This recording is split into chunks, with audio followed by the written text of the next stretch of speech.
Good evening everyone, welcome to civil services study. ये practice set number 223 है। Test series are के लिए चल रही है। प्रैक्टिस करेंगे इसमें हम जीएस के प्रश्नों पर। इस टेस्ट सीरीज़ की प्लेलिस्ट बना रखी है, वहाँ पर आप टेस्ट नंबर 1 से लेकर 223 तक पहुँच सकते हैं। डिस्क्रिप्शन बॉक्स में लिंक है उसका। तो चलिए स्टार्ट करते हैं। Question number 1, Ken Betwa link परियोजना, केन बेतवा लिंक प्रोजेक्ट से लाभान्वित जो 2 राज्य हैं उनका नाम बता दीजिए निम्नलिखित में से। उत्तराखंड उत्तर प्रदेश, झारखंड छत्तीसगढ़, उत्तर प्रदेश मध्य प्रदेश, गुजरात और राजस्थान। केन नदी और बेतवा नदी, इसका आंसर ऑप्शन नंबर सी, उत्तर प्रदेश और मध्य प्रदेश।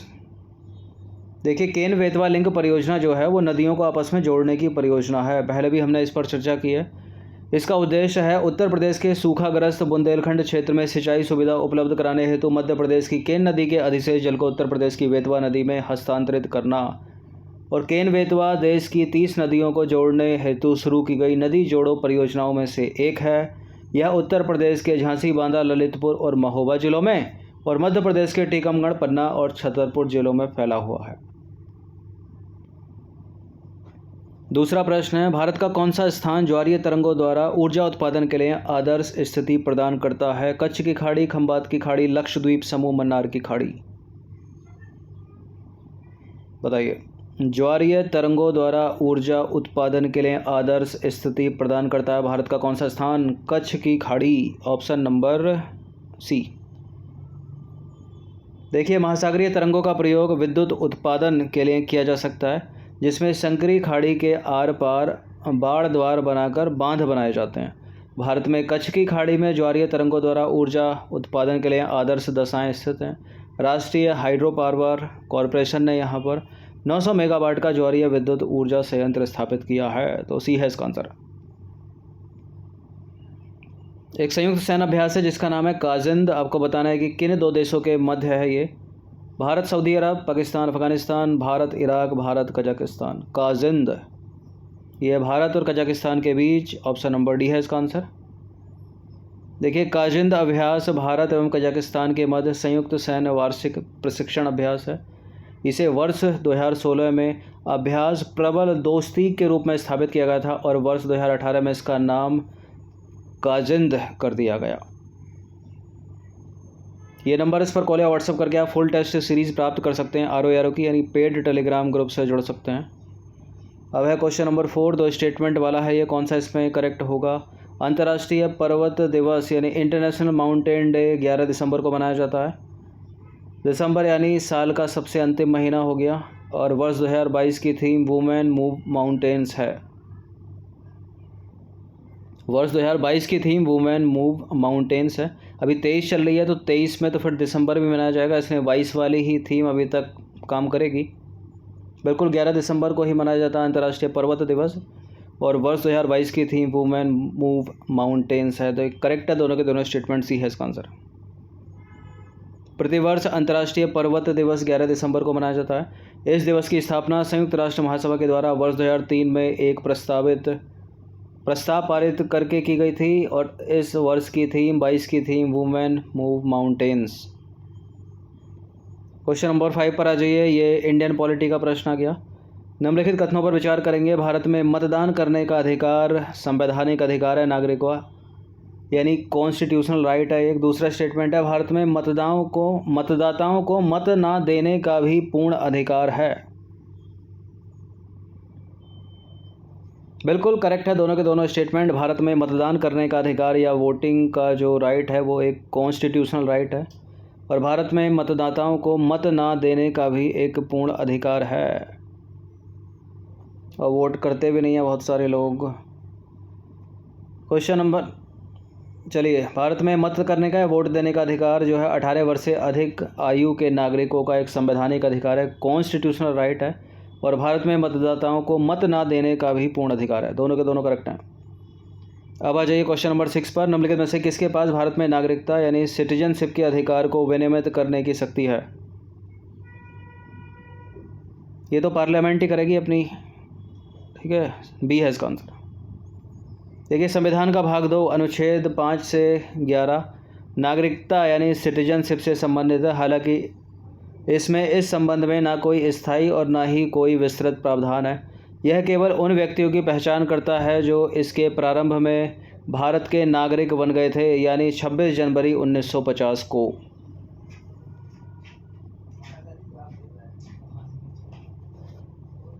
क्वेश्चन नंबर 7 पर आ जाइए। भारतीय खाद्य निगम यानी FCI फुल फॉर्म हो गया इसका इंग्लिश में फूड कॉरपोरेशन ऑफ इंडिया के संदर्भ में निम्नलिखित में से कौन सा स्टेटमेंट सही है? देखिए, भारतीय खाद्य निगम एक सरकारी स्वामित्व वाला निगम है जो भारत में खाद्य सुरक्षा प्रणाली का प्रबंधन करता है। इसकी स्थापना वर्ष 1965 में की गई थी FCI की। बिल्कुल ये करेक्ट है, दोनों के दोनों स्टेटमेंट सी है इसका आंसर। देखिए, भारतीय खाद्य निगम यानी FCI एक सरकारी स्वामित्व वाला निगम है जो भारत में खाद्य सुरक्षा प्रणाली का प्रबंधन करता है। इसकी स्थापना 1965 में खाद्य निगम अधिनियम 1964 के तहत पूरे देश में खाद्यान्न की पर्याप्त उपलब्धता सुनिश्चित करने और बाजार में मूल्य स्थिरता बनाए रखने के उद्देश्य से की गई थी। भारतीय खाद्य निगम यानी FCI खाद्य संबंधी कमी या संकट के समय खाद्य सुरक्षा सुनिश्चित करने के लिए खाद्यान्नों के बफर स्टॉक को भी बनाए रखता है। भारतीय खाद्य निगम सार्वजनिक वितरण प्रणाली के लिए पूरे देश में खाद्यान्न वितरण हेतु उत्तरदायी है और भारतीय खाद्य निगम नीलामी भी आयोजित करता है जो कि अधिशेष खाद्यान्न से निपटने के तरीकों में से एक है। अब आ जाइए क्वेश्चन नंबर 8। हाल ही में समाचारों में रहा कूनो नेशनल पार्क निम्नलिखित में से कहाँ स्थित है? चीते इसमें लाए गए। ये है मध्य प्रदेश में, MP में। देखिए, कूनो नेशनल पार्क मध्य प्रदेश में स्थित है। इस नेशनल पार्क में स्थानांतरित किए गए 8 चीतों में से एक में हेप्टोरिनल संक्रमण पाया गया है। हेप्टोरिनल संक्रमण एक ऐसी स्थिति है जिसमें यकृत यानी लिवर की कार्यप्रणाली विकृत होने से रोगी को गुर्दे यानी किडनी में समस्या होने लगती है। और मध्य प्रदेश का कूनो नेशनल पार्क सभी वन्यजीव प्रेमियों के लिए सबसे अनूठे स्थलों में से एक है। इसमें चीतल, सांभर, नीलगाय, जंगली सुअर, चिंकारा मवेशियों की स्वस्थ आबादी पाई जाती है। क्वेश्चन नंबर 9 पर आ जाइए। ये मॉडर्न हिस्ट्री का प्रश्न है। किस गवर्नर जनरल का काल कुशल आक्रमणता की नीति के लिए प्रसिद्ध है? कौन होगा इसमें? इसका आंसर है John Lawrence, option number B. देखिए, गवर्नर जनरल जॉन लॉरेंस का काल कुशल आक्रमणता की नीति यानी policy of efficient in action के लिए प्रसिद्ध है। कुशल आक्रमणता शब्द का जो प्रयोग है वो JWS वाइली ने एडिनबर्ग रिव्यू के एक लेख में किया था। 10वां प्रश्न है, ये प्रश्न है ज्योग्राफी का, इम्पोर्टेंट है। यह वैश्विक जनजातियां संबंधित स्थानीय क्षेत्र जहां वो पाई जाती होंगी, यह कूट का मिलान कर दीजिए।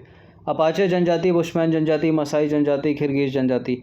मसाई जनजाति से बहुत प्रश्न बने एग्जाम में, बुशमैन से भी बने, किर्गिज से भी बने।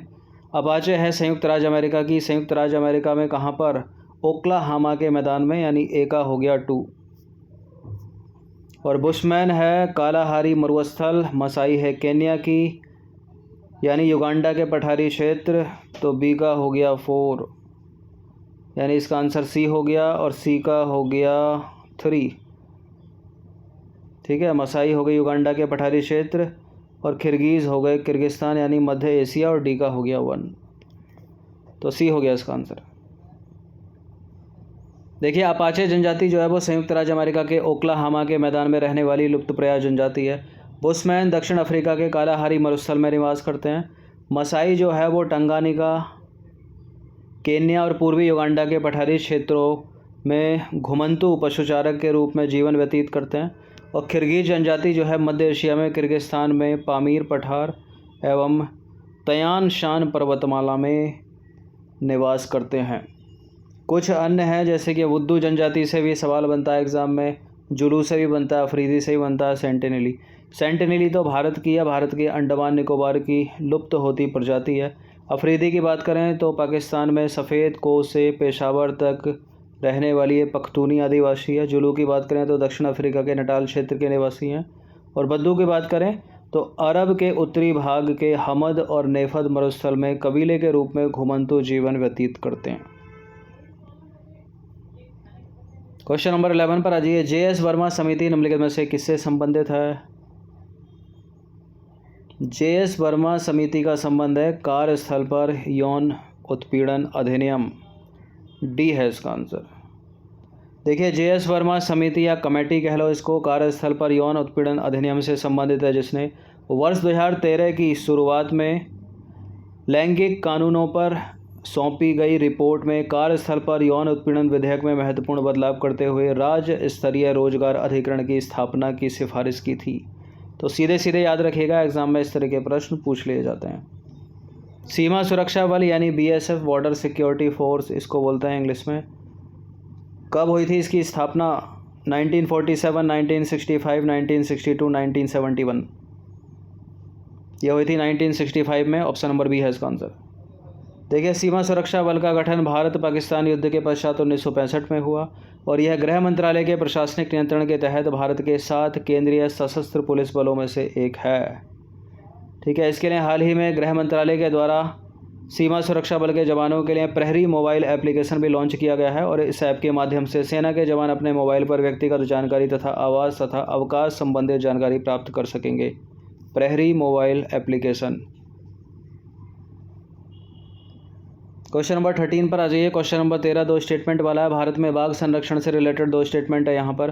प्रोजेक्ट टाइगर भारत में 1973 में बाघों और उनके आवासों की रक्षा के लिए शुरू किया गया था और चीन जो है वर्तमान में दुनिया में बाघों की सबसे बड़ी आबादी वाला देश है। पहला करेक्ट है, दूसरा इनकरेक्ट है, क्योंकि चीन नहीं बल्कि भारत है। वर्तमान में सर्वाधिक बाघ की आबादी रहती है वहाँ, सब वैश्विक स्तर का 70%। देखिए प्रोजेक्ट टाइगर 1973 में बाघों और उनके आवासों की रक्षा के लिए शुरू किया गया था और यह दुनिया के सबसे सफल संरक्षण कार्यक्रमों में से एक है। पहला वाला करेक्ट है।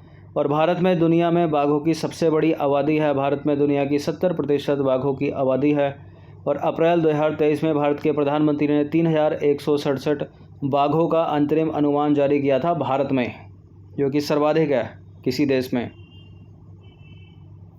इसलिए गलत है दूसरा स्टेटमेंट। क्वेश्चन नंबर 14 पर आ जाइए। रूस इनमें से किस देश के साथ सीमा साझी नहीं करता है? बहुत सारे देशों के साथ रूस अपनी सीमा साझा करता है। यूक्रेन के साथ तो करता ही है, ठीक है, कब से वॉर चल रहा है। जापान के साथ करता है, चीन के साथ करता है, म्यांमार के साथ नहीं कर पाता है। म्यांमार के ऊपर तो खुद ही भारत आ गया, ऊपर से चीन घेरा हुआ है, फिर मंगोलिया है उसके ऊपर, तो म्यांमार को बिल्कुल एलिमिनेट कर दीजिए, बी है इसका आंसर। देखिए रूस जो है पश्चिम में Norway, Finland, Estonia, Latvia, Lithuania, Poland, Belarus, Ukraine, Georgia और अजरबैजान से घिरा है। रूस दक्षिण में कजाकिस्तान, चीन, मंगोलिया और उत्तर कोरिया की सीमा से घिरा है या साझा करता है।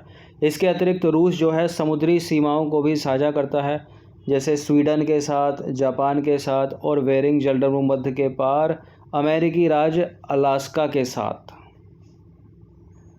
क्वेश्चन नंबर 15 पर आ जाइए। प्रश्न है करंट अफेयर्स का। हाल ही में कंप्यूटर वैज्ञानिक हरि बालकृष्णन को किस पुरस्कार से सम्मानित किया गया? मार्कोनी पुरस्कार, एबल पुरस्कार, GD बिड़ला पुरस्कार या शांति स्वरूप भटनागर पुरस्कार? हरि बालकृष्णन को मार्कोनी पुरस्कार इनको दिया गया, ए है इसका आंसर। देखिए कंप्यूटर वैज्ञानिक हरि बालकृष्णन को वर्ष 2023 का मार्कोनी अवार्ड प्रदान किया गया। आपको बता दें कि यह जो पुरस्कार है वो कंप्यूटर साइंस के क्षेत्र में सबसे बड़ा सम्मान होता है और इस पुरस्कार के तहत 1 लाख अमेरिकी डॉलर की धनराशि मिलती है और एक ट्रॉफी प्रदान की जाती है और कम्युनिकेशन फील्ड के नोबल के नाम से प्रसिद्ध यह पुरस्कार अमेरिका के मार्कोनी फाउंडेशन द्वारा प्रदान किया जाता है। क्वेश्चन नंबर 16 पर आ जाइए। प्रश्न है ज्योग्राफी का। घास के मैदान का नाम और यह है संबंधित क्षेत्रीय स्थान। पुस्ताज, कैंटबरी, पंपास, अर्जेंटीना। बहुत पूछा गया एग्जाम में, पंपास सभी को पता होगा, अर्जेंटीना में, ठीक है। तो लेकिन अर्जेंटीना तो ऑप्शन में नहीं, यानी साउथ अमेरिका में होगा, तो अर्जेंटीना के बगल वाला लगा दो इसमें, उरुग्वे। डाउन्स तो ऑस्ट्रेलिया में है, कैंटबरी न्यूजीलैंड में हो गया और पुस्ताज बचा हुआ हंगरी और उसके आसपास का क्षेत्र, यानी ए का हो गया 3, तो ए का हो गया 3। वैसे जो सबसे ज़्यादा पूछता है उससे एलिमिनेट करके देखते हैं। डी का हो गया 2 और पंपास हो गया उरुग्वे, तो डी का हो गया 2 और सी का हो गया 1। क्या एलिमिनेट हो रहा है? डी का हो गया 2 और सी का हो गया 1। डी का हो गया 2 और सी का हो गया 1, हो गया, तो सी है इसका आंसर। देखिए समशीतोष्ण घास के मैदानों को विभिन्न क्षेत्रों में अलग अलग नामों से जाना जाता है। यह है क्षेत्र और यह है घास के मैदान, यह है क्रम इनका। ये इंपॉर्टेंट तालिका है, इसको हमेशा याद रखिएगा। जैसे कि घास के मैदान वेल्ड्स, वेल्ड्स कहाँ पर है? साउथ अफ्रीका में। पुस्ताज कहाँ पर है? हंगरी और उसके आसपास का क्षेत्र। प्रेरीज कहाँ पर है? नॉर्थ अमेरिका, बहुत पूछते हैं इसको। कैंटरबरी कहाँ पर है? न्यूजीलैंड में। डाउन्स कहाँ पर है? ऑस्ट्रेलिया में, बहुत पूछा गया। पंपास कहाँ पर है? अर्जेंटीना और उरुग्वे। और सवाना अगर पूछ लेता तो अफ्रीका में। क्वेश्चन नंबर 17 पर आ जाइए। आर्कटिक क्षेत्र और अंटार्कटिक महाद्वीप किसके निकट स्थित हैं? उत्तरी और दक्षिणी ध्रुव, सहारा रेगिस्तान, अमेजन बेसिन, सुंदरवन का डेल्टा। देखिए, आर्कटिक क्षेत्र, अंटार्कटिक महाद्वीप कहाँ पर? भारत की स्थिति में। सुंदरवन डेल्टा कहाँ पर? सहारा डेजर्ट भी बीच में ही है, अमेजन को भी हटा दीजिए, ये तो इक्वेटर के पास वाले हो गए। उत्तरी और दक्षिणी ध्रुव, नॉर्थ और साउथ पोल, सी होगा इसका आंसर। तो अंटार्कटिका की बात करें भारत के परिदृश्य में, अंटार्कटिका पहले वैश्विक परिदृश्य में देख लेते हैं। अंटार्कटिका पृथ्वी का सबसे दक्षिणी महाद्वीप है, इसमें भौगोलिक दक्षिणी ध्रुव शामिल है और यह दक्षिणी गोलार्ध के अंटार्कटिक क्षेत्र में स्थित है। भारतीय परिदृश्य में देखें तो भारतीय अंटार्कटिक कार्यक्रम एक अनुशासनात्मक बहु संस्थागत कार्यक्रम है जो राष्ट्रीय अंटार्कटिक और महासागर अनुसंधान केंद्र, पृथ्वी विज्ञान मंत्रालय के नियंत्रण में है और भारत आधिकारिक तौर पर अगस्त 1983 में अंटार्कटिक संधि प्रणाली में शामिल हो गया। इस महाद्वीप पर भारत के 2 अनुसंधान केंद्र हैं, मैत्री और भारती। आर्कटिक की बात करें तो आर्कटिक पृथ्वी के सबसे उत्तरी भाग में स्थित एक ध्रुवीय क्षेत्र है। आर्कटिक में आर्कटिक महासागर, निकटवर्ती समुद्र और अलास्का है। अलास्का, जो कि सभी को पता होगा, संयुक्त राज्य अमेरिका का पार्ट है। इसके अतिरिक्त कनाडा हो गया, फिनलैंड हो गया, ग्रीनलैंड डेनमार्क का हो गया, आइसलैंड, नॉर्वे, रूस और स्वीडन के कुछ हिस्से शामिल हैं। आर्कटिक क्षेत्र के भीतर की भूमि में मौसम के अनुसार अलग अलग बर्फ़ और बर्फ़ के आवरण होते हैं। आर्कटिक की वनस्पतियां और जो जीव वो यहाँ कुछ इस तरह से ये पाए जाते हैं, जैसे कि ध्रुवीय भालू यहाँ पर पाया जाता है, आर्कटिक टॉर्न पाया जाता है, ठीक है। ग्रिजली बेयर मिलेगा यहाँ पे, ग्रिजली बेयर यानी ग्रिजली भालू मिलेगा कनाडा में, अमेरिका में और यूरोप में। पोलर बियर मिलेगा, आर्कटिक लोमड़ी मिलेगी, आर्कटिक खरगोश मिलेगा, रिंगल सील मिलेगी इत्यादि। क्वेश्चन नंबर 18 पर आ जाइए। म्यांमार के साथ भारत के किन राज्यों की सीमा मिलती है? देखिए, नॉर्थ ईस्ट की तरफ बढ़ें, उत्तर पूर्वी राज्यों की तरफ बढ़ें तो त्रिपुरा को तो बांग्लादेश तीनों ओर से घेरे हुए है। तो त्रिपुरा को जब बांग्लादेश तीनों ओर से घेरे हुए है तो जहाँ जहाँ त्रिपुरा उसको एलिमिनेट कर दीजिए, ठीक है। जहाँ जहाँ त्रिपुरा उसको एलिमिनेट कर दीजिए, जो बचा तो वो म्यांमार से लगा ही होगा। अरुणाचल प्रदेश, नागालैंड, मणिपुर, मिजोरम भी है इसका आंसर। देखिए, म्यांमार भारत के साथ 1600 किलोमीटर से अधिक लंबी सीमा साझा करता है और साथ ही बंगाल की खाड़ी में समुद्री सीमा भी साझा करता है। 4 उत्तर पूर्वी राज्य अर्थात कौन कौन से? अरुणाचल प्रदेश, नागालैंड, मणिपुर और मिजोरम म्यांमार के साथ अपनी अंतर्राष्ट्रीय सीमा साझा करते हैं। त्रिपुरा को एलिमिनेट कर दीजिए क्योंकि तीनों ओर से बांग्लादेश घेरे हुए है उसको। क्वेश्चन नंबर 19 पर आ जाइए। शिवालिक ढाल के समानांतर नदियों द्वारा बिछाई गई कंकरीली संकरी पट्टी जानी जाती है भांगर, कांकर, भाबर या तराई? इसका answer option number C, Bhabar.